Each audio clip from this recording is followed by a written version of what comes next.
Hey, what's going on, everyone?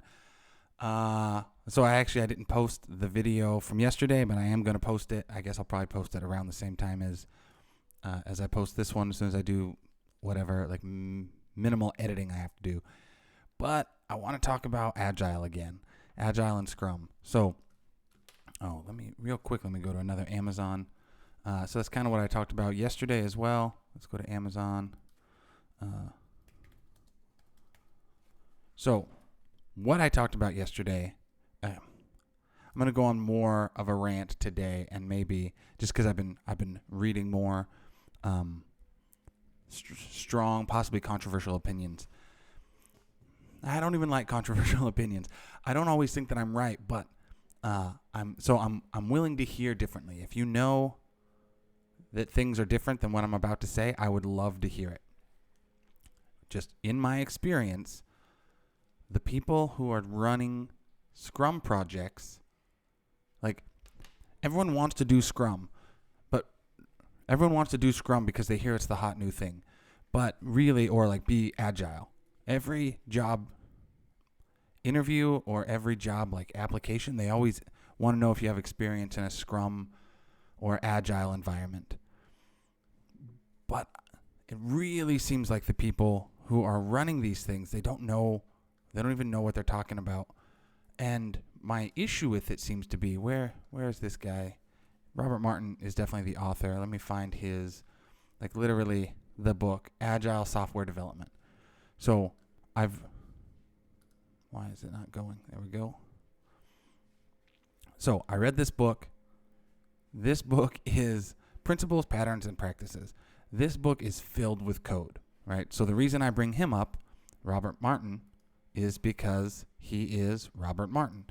He's one of the founders of Agile, or one of the original signers of the Agile Manifesto. Again, we talked about this yesterday. All of these people are famous programmers, right? Now, I don't necessarily know every single one of these. Martin Fowler has written some great books. Ward Cunningham and I think Ron Jeffries invented extreme programming, which I remember talking about when I was a teacher, but I don't even remember what extreme programming is. Jeff Sutherland is the inventor, founder of Scrum.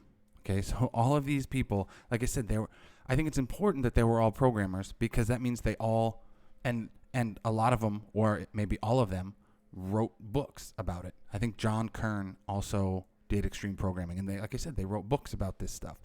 So they were obviously deep in their field, knowledgeable about their craft. And these are the things that they talked about, right? Individuals and interactions over processes and tools. They knew that working software over comprehensive documentation, customer collaboration over contract negotiation. So what does that mean? Hold on. Now I'm ranting because I'm not thinking 100%. But they knew that the way that projects were being laid out, where trying to plan everything ahead of time, having this huge comprehensive documentation. Well, that's even different. This is documentation about your software. Contract negotiation means having a big requirements document. Okay. And it's more important to actually collaborate with the customer instead of figuring out exactly every single requirement and then writing it down in paper, because things change. That's the whole point. That's the whole point of Agile, is that things change. So they want to get away from the waterfall concept. And so they wrote books about it. They did Agile Manifesto, and they wrote books about it. Jeff Sutherland, Robert C. Martin wrote this book, Agile Software Development. When did this come out? Originally 2002, which I guess it's still 18 years ago. So that was a long time ago. I don't remember when the original Agile Manifesto was crafted. There were some books about this even before 2002. That's definitely true. But okay, so that's fine. For 18 years, this is what people have been talking about, and they knew that the waterfall method didn't work. It didn't produce these charts that people create, or these giant requirements documents that people build, never end up being accurate. That's the point. They don't end up being accurate. So I did read this book. This book is filled with code, and that's why I think it's so interesting. Like, there's a lot of, I'm not picking on anybody, I just don't know the better titles. There's a lot of like project managers or like Agile certification experts or Scrum masters who are probably also certified, but they were never programmers. It's easy to get a certification, and then these people seem to think that they know how to build software. And I'm not saying that, here's why I don't want to be 100% controversial. I absolutely believe that other people have skills in non-software related fields or even software related fields that I don't have. Okay, so let's say just because somebody isn't a programmer doesn't mean that they don't have skills that would benefit the team. I've worked with people exactly like this. Actually, the person I'm thinking of right now also knows how to program. So maybe that's why. But that isn't necessarily true, because I can think of other people that I've worked with who help facilitate getting the job done, right? But the way that a lot of people, project managers, plan out these things has nothing to do, like plan out these projects or plan out these features, has nothing to do with how people actually program. And that's why I think it's so important that it was actually these programmers who wrote these books. And then people go and get certifications and haven't read the original text, right? So somebody wrote Agile. There's tons of Agile books out there that I haven't read that have nothing to do with code, right? It's about the processes, and it's about, I don't know, management over leadership would be my guess. But yeah, it's like processes and tools. Oh, do you use Jira? I guess we're Agile. No, it doesn't have to be that way. It's not about Jira. It's not about story points. It's about individuals and interactions. So I have read this book recently. I read this book a while ago, long time ago, actually. When did this book come out? 2010? Publication date 2014. Oh, I guess because he talks about 2010, and yeah, he decided to write it, I think, in 2010. So this book came out in 2014, and he said, and so it's been a while since I've read it, and literally he says, so I was discussing project management and stuff like that with a project manager that I know. A couple of devs and a couple of programmers were talking about this stuff, and we brought up that, like, the stuff that he was talking about doing sounded like waterfall, and he took offense to that. He goes, "No, I'm like an agile project manager. How is that waterfall?" And then I said, "Gantt charts." And it just looks like a chart where you're trying to plan everything out is waterfall. That's just what it felt like to me, right? And I kept saying, like, I want to align with, so everyone's kind of working on the same page. I think that's a better way to get stuff done. Everyone's doing their own part, of course. Back-end people are doing back-end. iOS is doing iOS. Android's doing that. But we're all collaborating and even possibly jumping and helping out. But like, if we're all focused on this one goal, then we can actually deliver software. To me, that's how it should go. And so he didn't like that. He disagreed with me, and I said, okay, well, to be fair, he would be more. I'm gonna assume that he's more of an expert on this, because I didn't study this. I studied programming.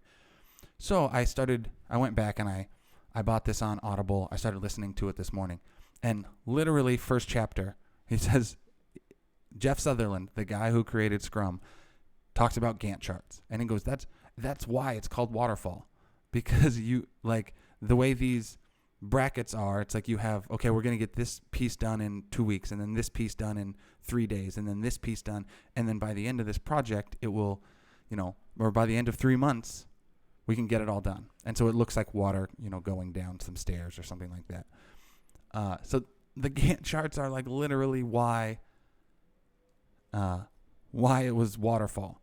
And Jeff Sutherland, PhD, programmer, famous guy who invented Scrum, says Gantt charts don't work. So it's not me. It's not just me. He says Gantt charts don't work. And I feel like I didn't know the name of Gantt chart. It's been, like I said, it's been a while since I read this book, and I just didn't remember every single piece of it. So I thought Gantt charts were this new thing. I'm so shocked.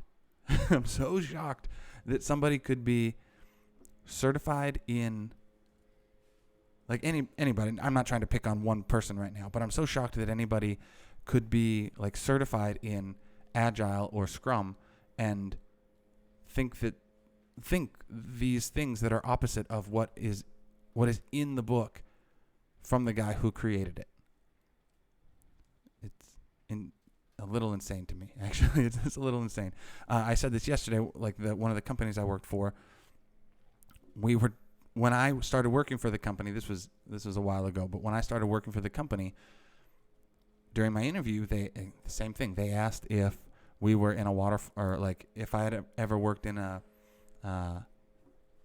Agile environment. And so then I told them yeah, and then I was telling them about my experience, and they were telling me how they run the company. Once I actually got hired, it was nothing like that. It was very much waterfall. And I think I had mentioned it last time.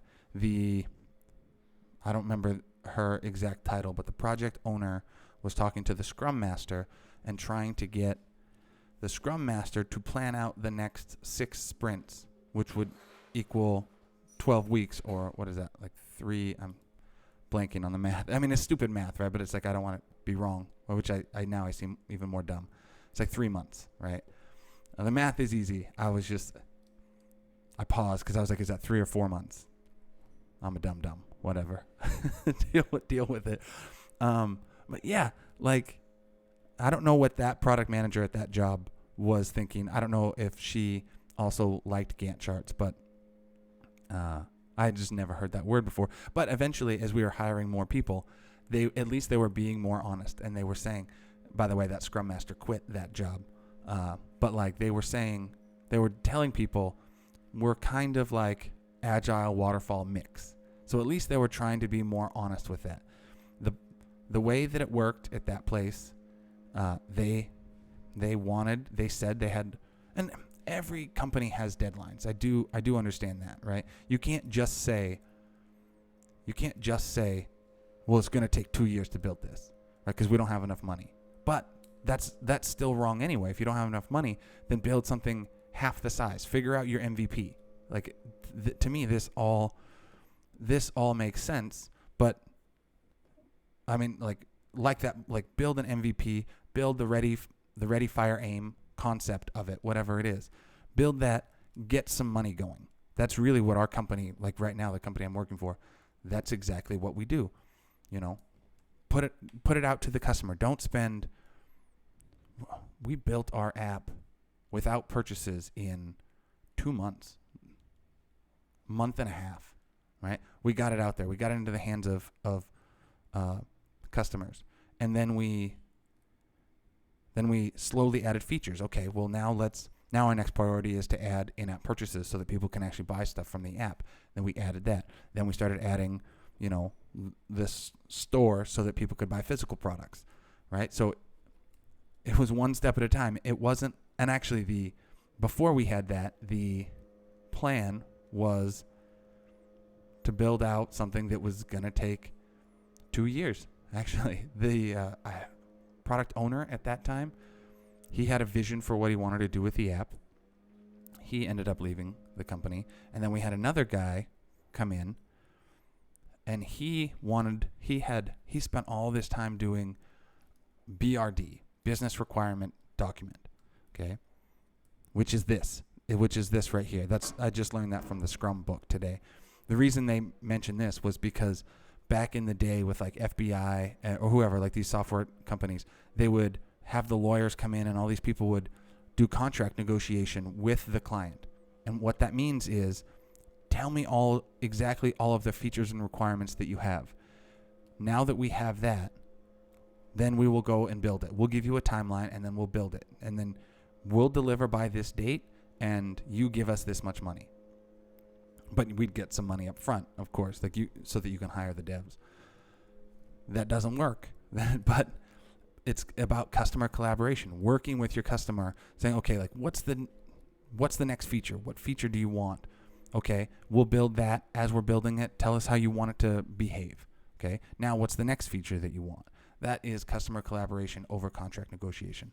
I've worked with a guy who wanted to build out a business requirements document. He wanted to figure out everything. Like there's nothing wrong with a roadmap. Here's the list of features we want, but he wanted that all in this big document. He wanted to know all these requirements so they could really look ahead.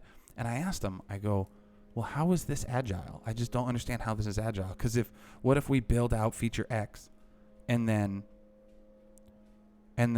not, it doesn't derail us in a bad way, but we build out feature X, we realize people really like that, and then we decide, actually, maybe instead of, let's do X squared or X cubed or X plus plus or whatever. Let's focus on this feature and really make it more than an MVP. Let's make it like the backbone of the app. Maybe some piece that we were going to build that was just like a small side feature ends up being like everyone's favorite part. And so then and it makes more money. So then we decide to go in that direction. Then the BRD is a waste of time. That is the point. I'm so shocked that I think that it's because people, I'm looking at this. So I guess this Agile Manifesto came out around 2001. That's what I'm seeing right here. And then right after that, he wrote the book. Robert Martin wrote that book in 2002. Anyway, yeah, I think the problem is people get certified or people get put in positions to manage projects and maybe it's different. Let me finish my sentence. I think people get put in the position of managing programmers, but they don't know anything about how software is actually developed. And so it doesn't work the way they want it to work. And they think they're doing Scrum, because we do daily check-ins and 2-week sprints. It's always exactly 2-week sprints, stuff like that. But they don't actually know how to build software. And I think that's the problem. What I was going to say is maybe it works in other fields, I guess, right? Like we have a video editing team. Maybe that works. I don't know. It seems different because, I absolutely could be wrong on this. The code base grows, right? The code base, I was saying, is organic. We're constantly adding on to it and taking away from it and growing this piece and trying to architect it better. But it's the same code base. If you're making films, I don't know about this, so like I can't speak to it directly, but let's say I make some awesome, not even just movie, but like let's say I make some awesome podcast, right? Once podcast X is done, or once podcast 2 is done, I don't have to touch that again. I'm not going to insert, I could, but probably I'm not going to insert new scenes into that podcast and let it grow. It's not like I have one single podcast where I keep cutting out scenes and adding scenes. Like that actually sounds ridiculous. That is literally what we do with software, because that's what we have to do. But like even in the concept of talking about like video recordings or commercials or whatever, you just wouldn't do that. And if you did, in order to have a coherent story, it would require a lot of editing. Like that's also why I like, where is it?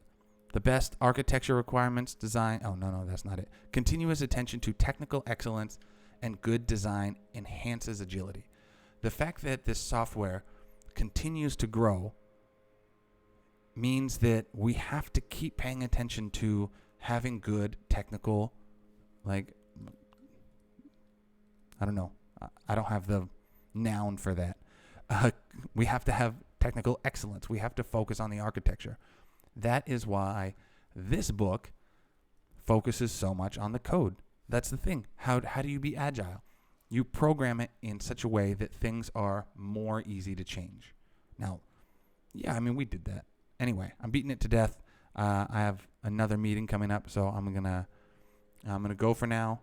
Anyway, I'll probably keep talking about this for a while. We're gonna talk about this on the podcast tonight.